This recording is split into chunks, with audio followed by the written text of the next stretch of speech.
lingon.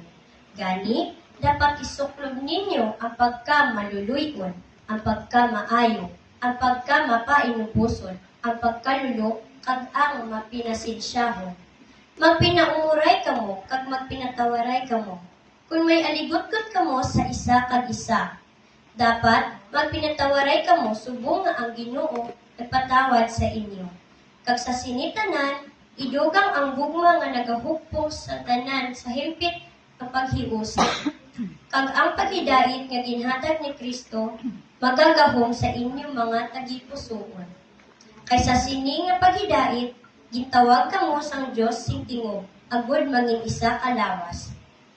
Kag pinasalamaton kamo ang pulong ni Kristo sa iyang kabuganaan dapat magpuyo sa inyong mga tagipusoon. Gani, tanan nga